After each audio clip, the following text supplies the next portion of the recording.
kalau melihat sesuatu yang berbeda dari putra-putri kita, segera selidiki. Sekarang tuh kan sebenarnya perilaku seks beresiko itu bukan hanya antar anak laki-laki dengan perempuan. Yeah. Ada juga anak laki-laki dengan laki-laki atau perempuan dengan perempuan. Perilaku manusia itu hanya dipengaruhi oleh biologis, DNA, gen, hormon, dan sebagainya lah. Makanan, minuman.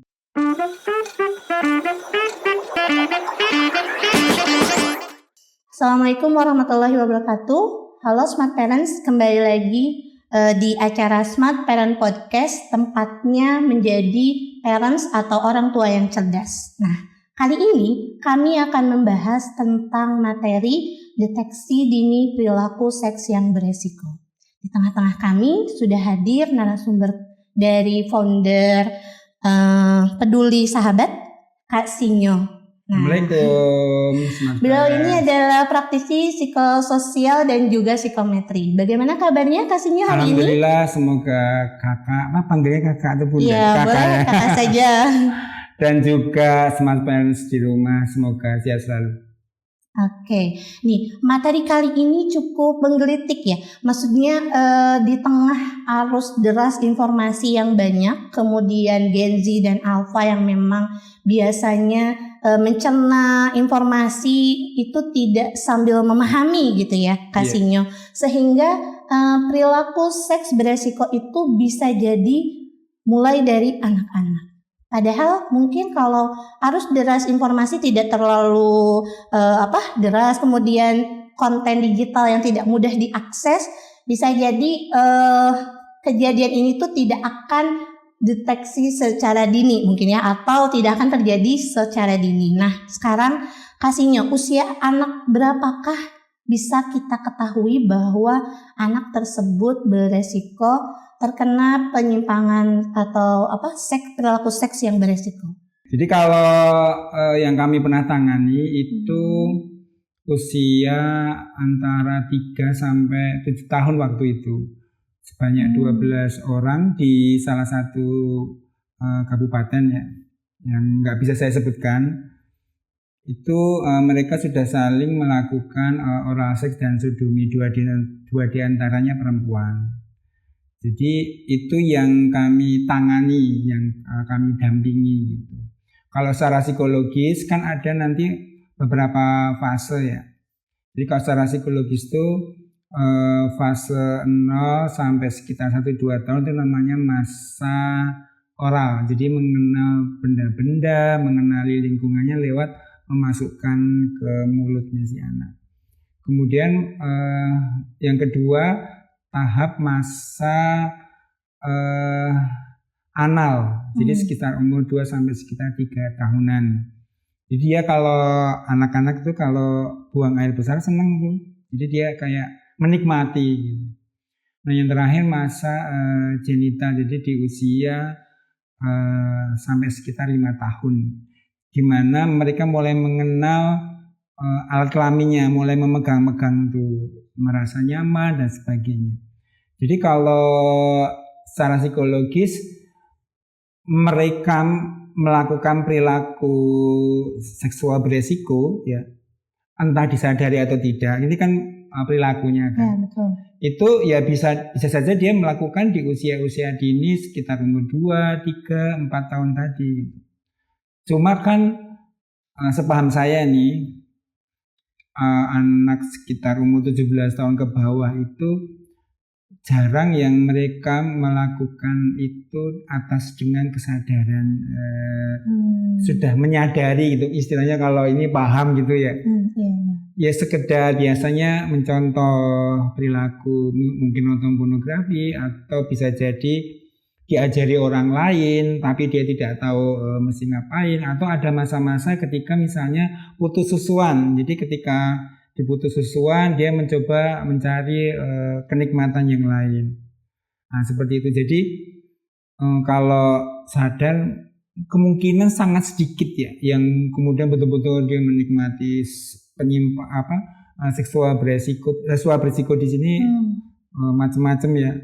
Mau sesama jenis, lawan jenis, dengan binatang, dengan benda-benda. itu kan seksual beresiko. Nah itu karena ketidakpahaman mereka. Oh begitu ya. Iya. Nah kalau misalkan Kasino itu tadi sepertinya psikoseksual mungkin ya Iya. dari anak, jadi dia melakukannya dengan tanpa sadar gitu. Iya. Nah kalau misalkan orang tua nih, apa yang bisa bikin orang tua tuh jadi waspada gitu saat misalkan kenapa ini perilakunya, apakah ini masih wajar sesuai dengan tahapan perkembangannya atau memang sudah mengarah ke arah yang lain gitu? Ya, mestinya yang perlu diwaspadai oleh smart parents itu ketika kita menemukan perilaku yang berbeda. Jadi sesuatu yang tidak pada tempatnya atau tidak semestinya atau tidak normal menurut komunitas kita, entah itu penduduk, warga atau apa, yang ini kok aneh ya. Nah itu tuh harus diwaspadai. Jadi ketika ada something wrong di situ, kita jangan diam saja atau berhenti, tapi ini ada apa nih gitu. Saya kasih contoh ya, hal yang mudah misalnya biasanya kalau anak kita pegang HP terus kita lewat, si anak itu biasa aja. Maksudnya ya udah kita lewat ya biasa. Tapi kalau tiba-tiba perilakunya berbeda dari biasanya, dia ketika kita lewat tiba-tiba disembunyikan HP-nya, atau yang nggak pernah dikasih password, atau yang biasanya kumpul di keluarga dia tiba-tiba sering masuk di kamar, dikunci. Nah itu tindakan atau perilaku yang polanya berbeda dari biasanya, unusual gitulah. Nah itu perlu diwaspadai. Nah arahnya bisa jadi nanti ke perilaku seksual beresiko seperti menonton pornografi dan sebagainya, itu kan beresiko ya, awal-awal tahap seperti itu. Jadi ketika kita melihat sesuatu yang berbeda, ini saya kasih contoh aja ya, supaya smart parents di rumah mempunyai gambaran. Jadi waktu itu saya kedatangan seorang ibu. Ibu ini sama suaminya udah berpisah. Nah mereka mempunyai anak perempuan usianya ya sekitar TK gitu. Ketika itu datang ke saya, Kasino, saya sama suami saya sudah berpisah. Nah si anak ini, si yang TK tadi itu sepekan tidur di rumah ayahnya, sepekan tidur di rumah ibunya. Nah si ibu ini merasa kok beberapa waktu setelah pulang dari rumah si ayahnya, si anak itu memegang-megang kelaminnya, kemaluannya. Tapi menurut si ibu, memegangnya itu nggak semestinya gitu, kayak semacam menikmati gitu. Nah itu kan berarti si ibu ini waspada bahwa ada pola yang berbeda dari biasanya. Makanya dia tanya ke kami. Nah saya kasih 4 Bu, kemungkinan ada 4 nih. Yang pertama putus susuan. Tapi ini kayaknya enggak, karena udah hampir 5 tahun. Kalau putus susuan kan sejak awal kan, mau 2 tahun dia udah pegang-pegang misalnya. Ini berarti kemungkinan enggak. Dan yang ketiga, masa dia kan mengenal alat genital lagi. Cuma ini kejadiannya kok juga tiba-tiba gitu. Kan mestinya kalau memang masa genital kan ya sudah agak-agak awal mungkin gitu. Tinggal 2, yaitu kemungkinan entah sengaja atau tidak menonton pornografi atau diajari orang lain. Please diselidiki dulu Bu. Nah, si ibu tadi menyelidiki, ternyata kejadiannya itu si putrinya itu ketika main ke rumah ayahnya, di rumah ayahnya itu ada pamannya. Jadi maksudnya paman si anak tadi, jadi adiknya si ayahnya. Ya. Oleh pamannya si anak itu ketika ayahnya nggak ada, diajari oral seks, jadi suruh mengoral kemaluan pamannya sambil kemaluan si anak tadi dipegang-pegang sama pamannya. Jadi pelakunya bisa orang yang terdekat gitu. Nah kemudian ketika si ibu udah menyampaikan, saya minta mohon jangan ke rumah ayahnya dulu, nggak dibolehkan, dan pamannya harus diperkarakan. Tapi setidaknya si anak ini harus diarahkan, karena kalau enggak nanti dia akan mengalami bisa melakukan perilaku seksual yang berisiko. Entah bentuknya apa, bentuknya kan macam-macam. Nah jadi para smart parents kalau melihat sesuatu yang berbeda dari putra-putri kita, segera selidiki. Itu yang paling penting. Nah kalau misalkan ini nih di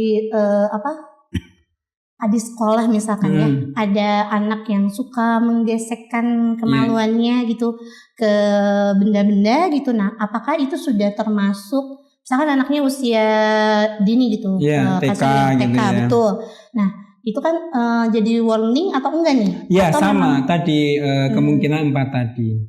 Kalau misalnya dia ternyata diselidiki yang 4 tadi ya, putus susuan, masa tumbuh kembang kan 5 tahun tadi mengenal genital kan, atau menonton pornografi entah sengaja atau tidak, atau selidiki dulu. Jadi yang kita lihat bukan dia menggesek-gesek kemaluannya, kenapa nih dia menggesek-gesek? Jadi ada ekspresi apa gitu ya? Apa akarnya nih?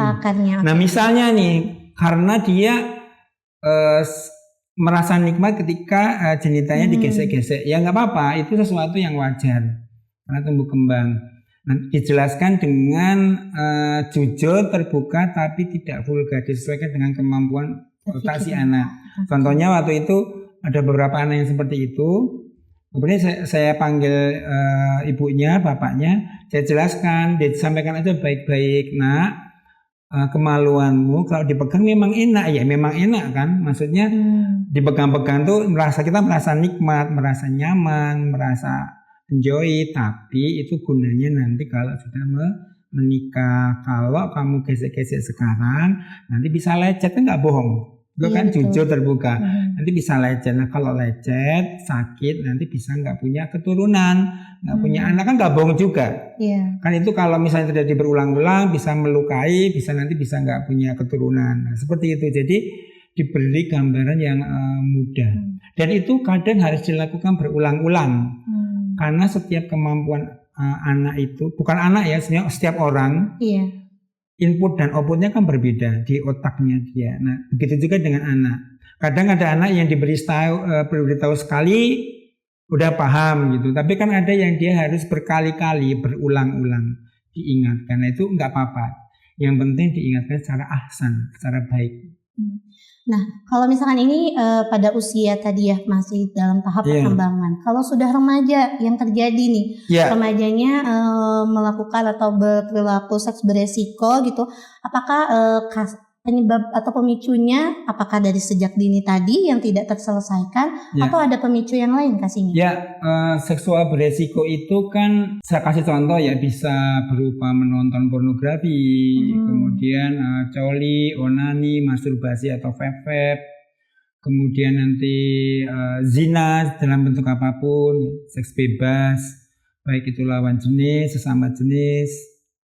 Kemudian nanti dengan benda-benda, dengan binatang. Nah itu kan semua adalah perilaku seksual yang berisiko.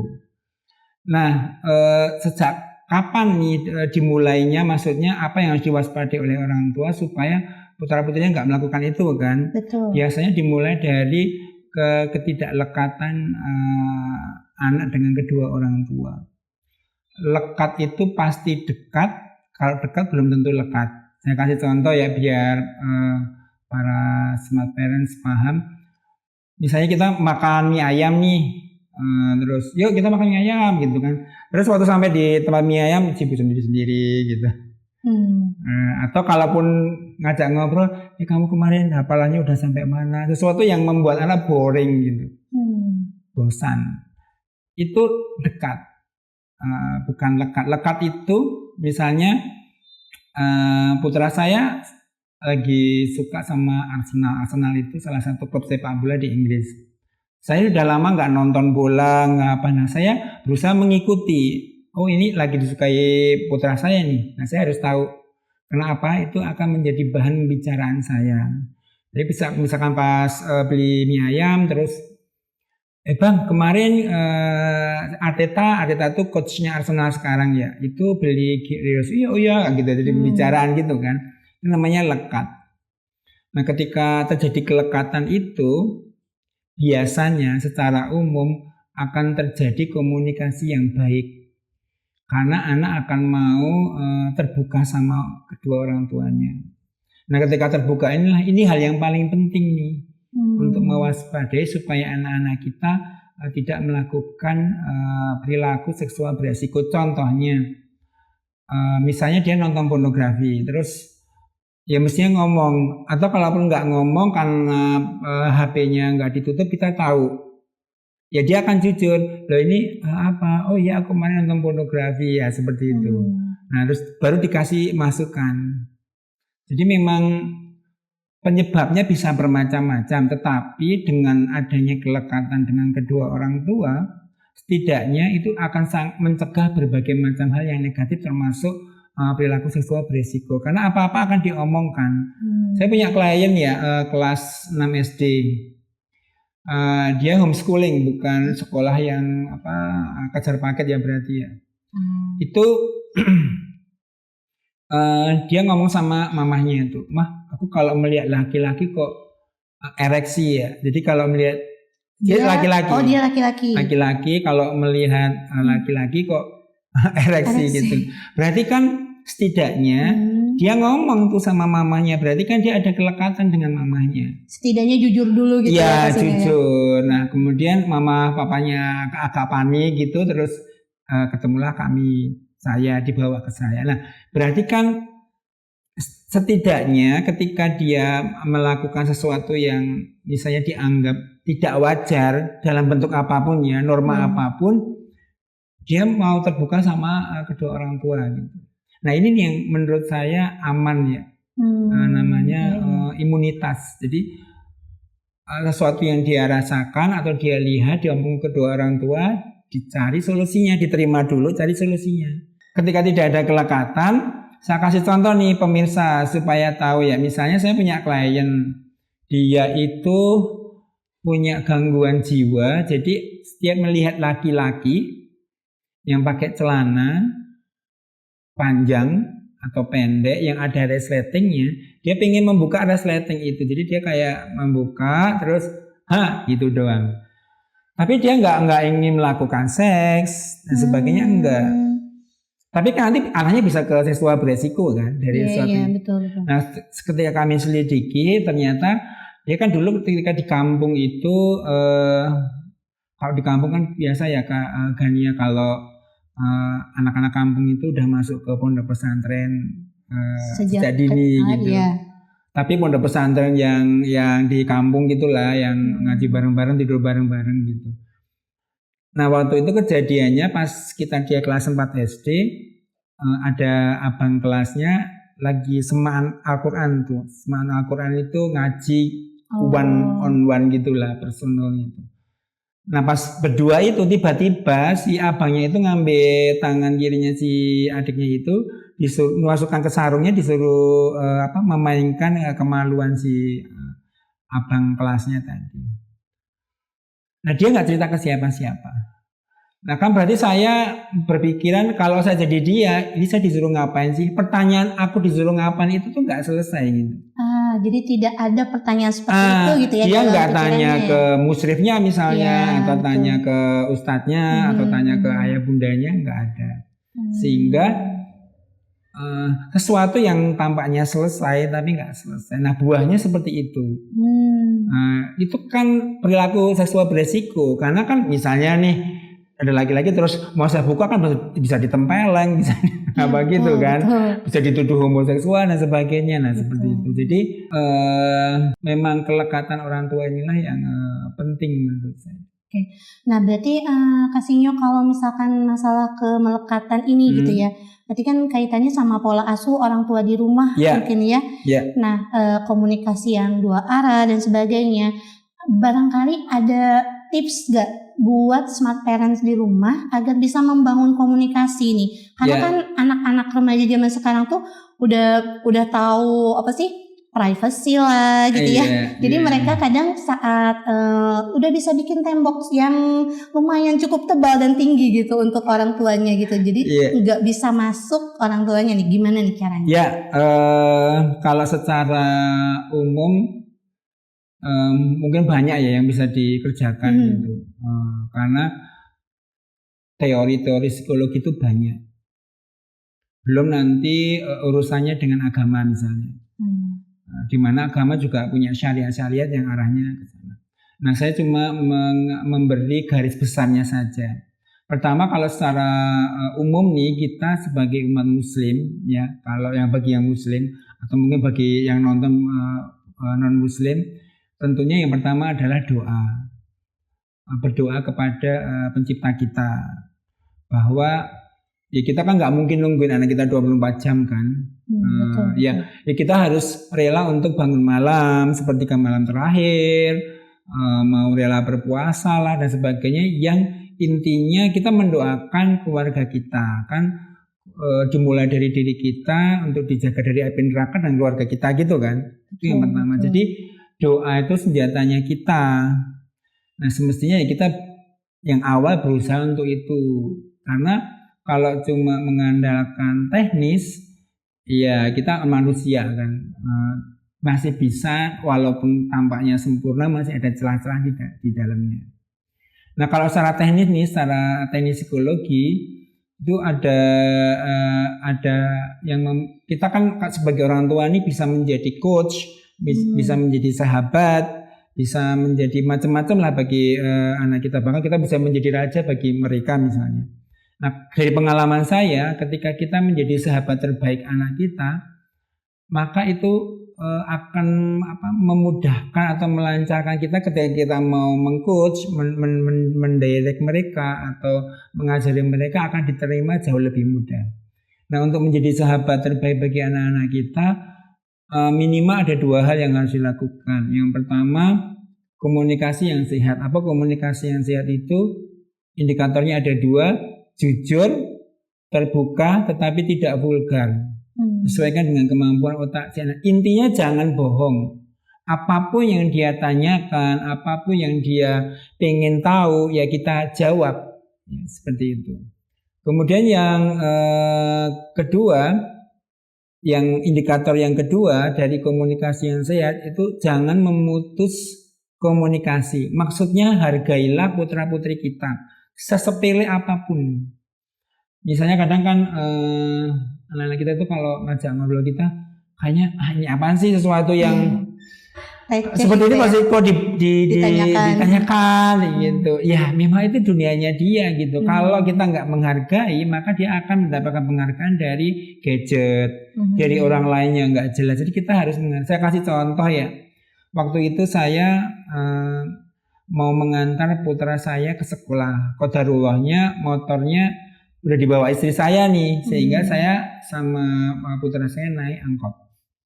Nah, ketika naik angkot itu dari perjalanan dari rumah ke sekolahnya hampir 30 menit. Dia tanya apa saja dan saya jawab juga seperti yang dia tanyakan. Sampai di sebelah saya itu mungkin ibu-ibu dia lihat, ini ngapain orang itu apa? Itu bacanya apa? Terus itu maksudnya apa? Itu saya jawab gitu. Nah, ketika anak merasa dihargai, maka ya kita adalah bestinya dia gitu. Kita sumber terbaik bagi dia. Jadi yang pertama, komunikasi harus sehat dulu, karena kan nggak bisa kan kayak Kak Gania sama saya cuma pandang-pandangan. Ini maksudnya apa sih, komunikasinya kan nggak tahu apa yang Kak ini mau ngomong apa ya, kita kan nggak tahu. Karena sampai saat ini tidak ada yang namanya alat kejujuran, nggak ada. Jadi memang komunikasi ini harus diajarkan sejak dini. Itulah kenapa kalau misalnya ini mulai dari TK ya sampai ke SD misalkan TK sama SD itu harus sudah mulai dibiasakan. Misalnya kalau di TK circle time misalnya, nggak harus yang pertanyaan ya atau tidak, tapi bagaimana harimu, membagian apa tidak, tadi ketemu apa, cerita yang setiap hari yang dia temui. Tadi disiapkan mama makan apa, suka apa tidak, gitu seperti itu. Jadi sesuatu kebiasaan untuk berdiskusi. Nah, yang kedua selain komunikasi yang sehat yaitu hubungan yang erat. Bagaimana supaya hubungan antara orang tua dan anak erat? Berarti kan harus saling memahami kan. Nggak cukup cuma komunikasi. Oke, komunikasi sehat, tapi kalau nggak saling memahami ya nggak nyambung juga gitu. bagaimana caranya satu supaya orang tua memahami anak dan sebaliknya anak memahami orang tua. Kalau yang pertama orang tua memahami anak, ini smart parents kan pernah jadi anak-anak semua kan. Betul. Misalnya yang anak kita lagi suka PUBG lah, suka Blackpink, Hearts to Hearts, Zodiac. Terusnya nggak boleh kamu, ya nggak bisa kan, kita juga dulu mungkin suka Dewa 19, Jupiter on the Block, macam-macam lah kayak gitu.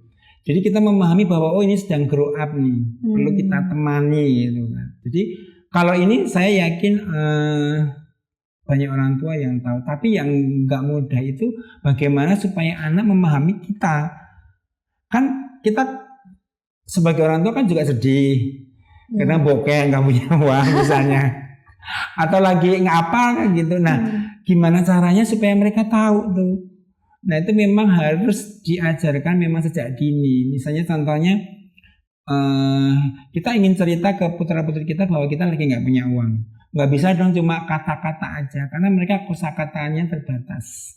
Pemahamannya terbatas. Misalnya, "Ma, aku pengen ke mall di Bandung." Mama nggak punya uang, bokeh. Nggak punya uang itu gambarannya dia bingung seperti apa gitu. Kalau memang nggak punya uang, kenapa masih bisa hidup, masih bisa makan, masih bisa nonton TV, bisa bayar SPD, bingung dia. Nah, itu harus dimodelkan, dicontohkan.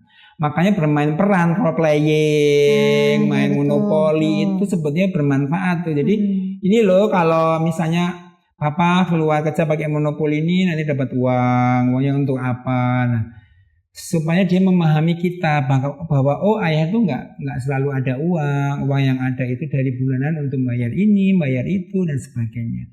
Nah itu dia harus dicontohkan sejak kecil lewat model, lewat contoh, nggak bisa tiba-tiba yang dia harus paham gitu. Langsung paham gitu ya. Iya, berarti nah, memang dua hal ini kalau ini sudah terbentuk tuh, maka kita akan menjadi bestie-nya dia. Putra-putri saya ya bestie kami dan sebaliknya kayak kemarin putri saya kan di sebuah pondok pesantren gitu ya, di boarding school. Dia udah mengeluh, aku pengen pulang. Kenapa? Karena bestieku yang kakak kelasnya udah lulus, aku nggak punya bestie, aku cuma jadi tempat curhat doang gitu. Padahal kan dia juga butuh tempat curhat kan gitu. Perempuan kan. Nah, terus bisa nggak aku pulang sebentar aja? Abangmu nikah, kamu bisa pulang. Padahal abangnya kan masih mahasiswa kan belum mungkin untuk nikah gitu. Nah akhirnya apa? Mungkin semacam stressing gitu ya. Terus dia sakit-sakitan. Padahal sebelumnya enggak sekarang kelas 9, kelas 7 enggak sakit-sakitan, kelas 8. Ini kelas 9 mulai untuk kadang pas acara apa enggak ikut karena sakit. Dia kan beberapa kali juara debat Inggris dan sebagainya, harusnya dia final masuk nggak jatuh karena sakit kayak gitu. Nah terus kemarin saya minta istri saya untuk jemput dia memang pas sakit untuk pulang, maksudnya supaya dia senang gitu. Karena ya saya memahami dia berusaha dan sebaliknya. Nah itu ya akan senang kita karena apa-apa akan cerita ke kita. Coba bayangkan kalau anak kita cuma diem aja, gagahan ya. Kamu kenapa? Nggak tahu, stres gitu. Itu kan kita malah pusing. Iya, betul, akhirnya kita mencari jalan yang tidak pada tepat sasaran di akar masalahnya. Nah seperti itu. Jadi kalau ini udah terbentuk sih, insya Allah sih aman ya. Oke, berarti ini adalah langkah pencegahan ya smart parent bahwa kalau misalnya kita bisa jadi bestie ya, yang memang itu tidak boleh, maksudnya tidak mudah dan tidak serta merta otomatis langsung gitu ya. Memang harus harus lama juga gitu, maksudnya butuh proses. Jadi kalau misalkan jangan dimulai dari remaja gitu, tapi dimulai dari semenjak dini untuk membangun komunikasi yang kalau sehat. Misalnya nih ada smart parent yang anaknya udah terlanjur, gimana nih? Ya pertama terima dulu. Betul. Kan nggak mungkin kan kakak dia nangis-nangis, marah-marah terus nggak selesai. Bisa kembali ke masa lalu kan nggak mungkin. Jadi terima dulu keadaannya, karena kan memang aku dulu nggak belajar ilmu parenting. Terus hubungannya udah terlihat seperti ini yang pertama. Yang kedua kita harus mau berubah. Nggak mungkin anak kita berubah kalau kita juga nggak mau berubah. Jadi kita harus mau belajar juga untuk putra putri kita. Jadi kita harus mau berubah, mau belajar, mau membaca karena perubahan zaman luar biasa. Dan yang ketiga ya ayo diulangi dari awal lagi dengan anak-anak kita. Minta maaf ya kalau ayah bunda selama ini keliru. Yuk kita belajar bareng-bareng. insya Allah kita akan maju bersama-sama seperti itu. Karena kalau kita lepaskan begitu saja, kasihan, kita kan tidak tahu ujungnya manusia ya, apapun keadaannya gitu. Jadi ya tetap contohnya, ini contoh saja ya, Nabi Nuh itu kan anaknya memilih untuk tidak mengikuti ajaran Nabi Nuh. Dia memilih, kalau bahasa Islamnya ya, kalau nanti namanya kafir gitu ya. Itu ketika si anaknya mau tenggelam, manggilnya tetap ya bunaya, anakku tersayang, naiklah, disuruh naik dulu, baru ya, tapi kan nggak mau. Nah itu setidaknya, jadi walaupun apapun yang terjadi, entah dikatakan terlambat atau tidak, kalau menurut saya tidak ada kata terlambat sebetulnya, karena selama masih ada kurma di tangan kita, walaupun besok kiamat, tanamlah kurma itu gitu, karena kita akan selalu ada harapan gitu, sampai memang napas sampai di tenggorokan. Nah semaksimal mungkin, karena memang ya kita tidak tahu ujungnya orang. Yang penting jangan menyerah aja, bahwa ini ya sudah terjadi ya sudah. Sekarang kita menatap ke masa depan, diperbaikilah hubungan tadi. Jadi memang dua-duanya harus bergerak, bukan cuma anaknya, tapi smart parents juga seperti itu, harus mau belajar lagi. Nah, sekarang tuh kan sebenarnya perilaku seks beresiko itu bukan hanya antar anak laki-laki dengan perempuan. Ada juga anak laki-laki dengan laki-laki atau perempuan dengan perempuan. Nah, sekarang itu sudah terbuka mungkin ya, terbuka, bahkan sudah ada influencer gitu yang memang berani menyatakan dirinya bahwa dirinya adalah bukan yang normal gitu ya. Ini gimana nih? Karena mereka itu bilangnya gini, saya itu tidak minta dilahirkan seperti ini, Kasinyo misalkan ya. Terus, nah apakah karena tidak adanya pendidikan seks sejak dini mempengaruhi anak yang tadinya harusnya jadi laki-laki tulen, harusnya jadi menyukai perempuan, terus perempuan juga sama gitu.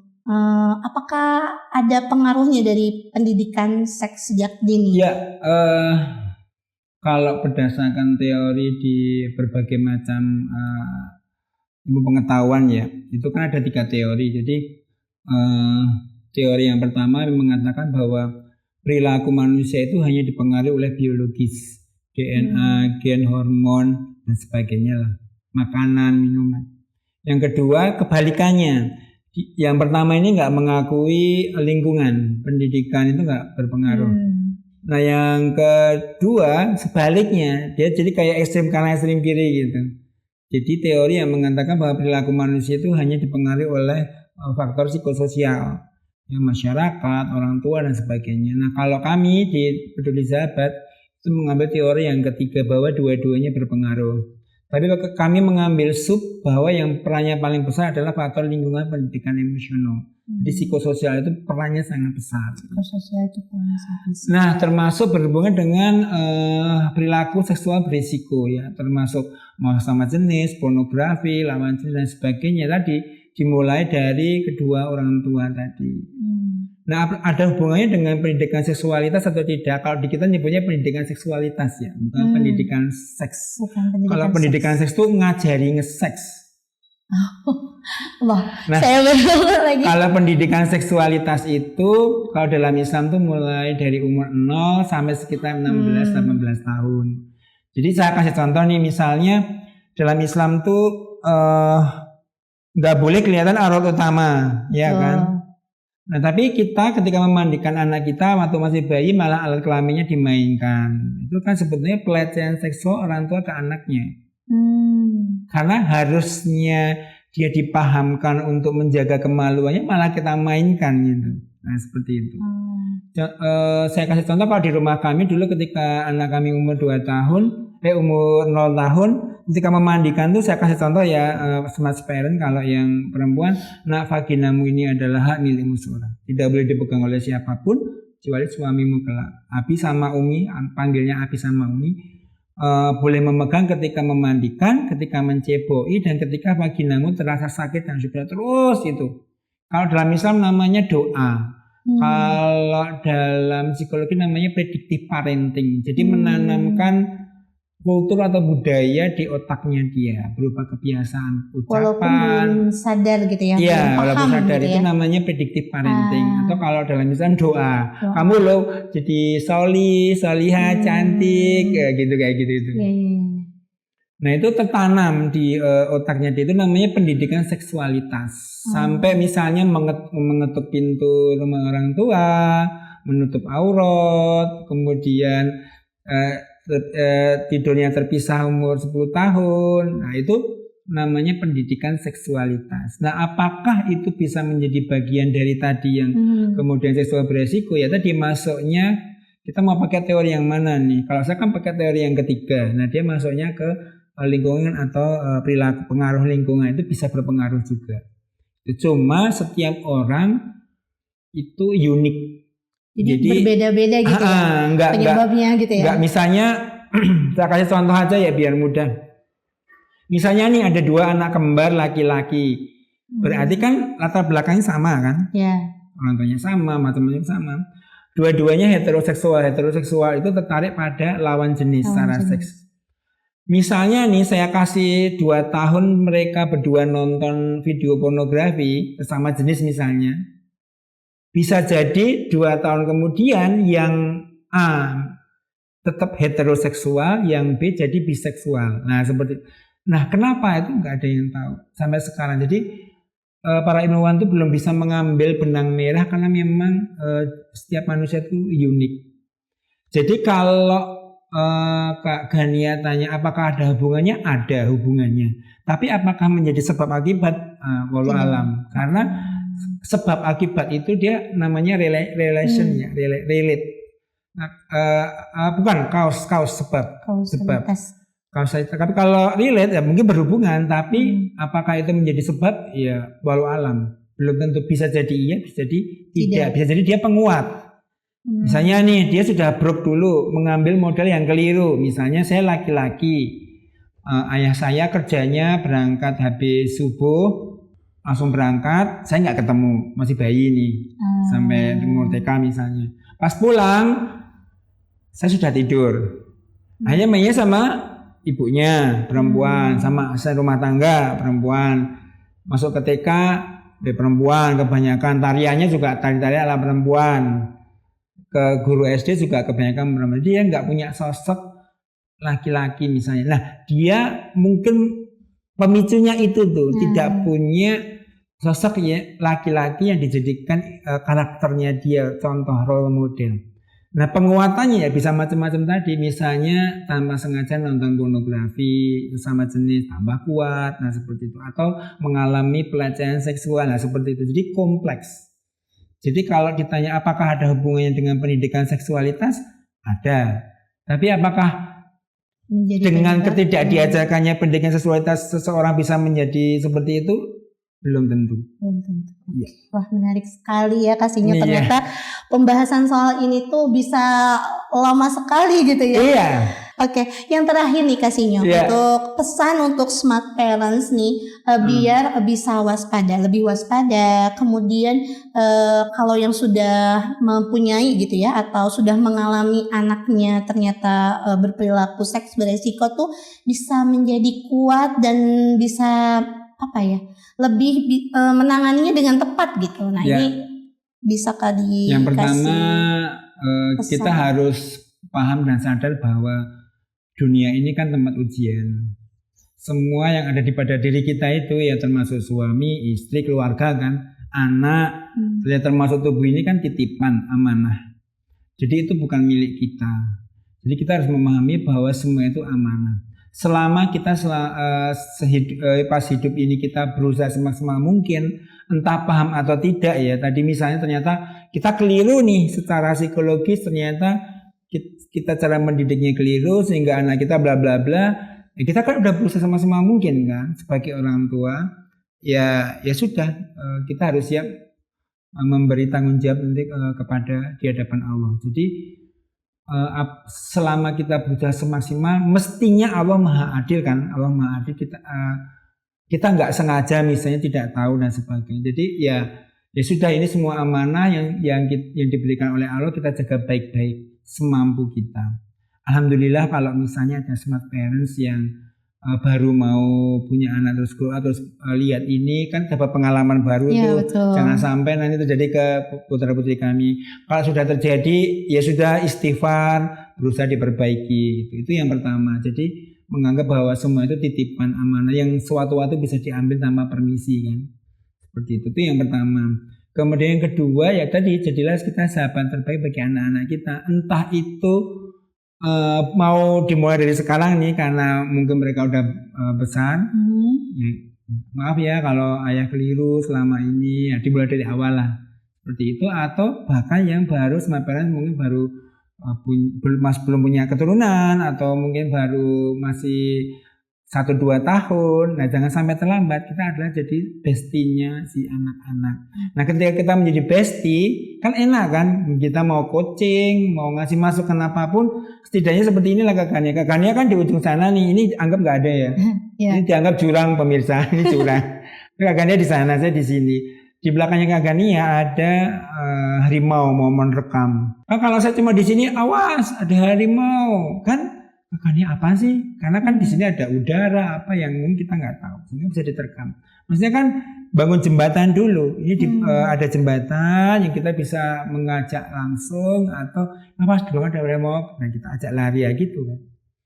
Jadi kita jadi bestinya dia. Nah ketika kita jadi bestinya dia, memasukkan nilai-nilai pun dia akan percaya karena oh iya memang orang tuaku tuh bestiku, pasti dia akan mengajak kepada kebaikan, nggak akan berbohong, nggak akan mengajak ke yang keliru dan sebagainya.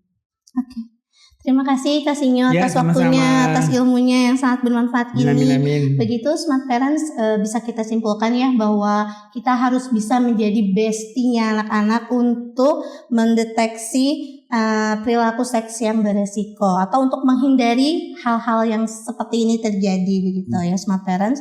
Kalau misalkan smart parents nonton sampai akhir dan merasa bahwa wah ini materinya sangat berguna dan bermanfaat sekali, mohon follow, like dan share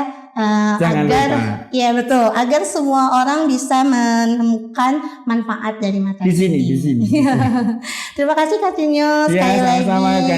Ya saya Gania Saribanon mengakhiri acara Smart Parents Podcast kali ini dengan ucapan hamdalah. Alhamdulillahirrahmanirrahim. Assalamualaikum warahmatullahi wabarakatuh.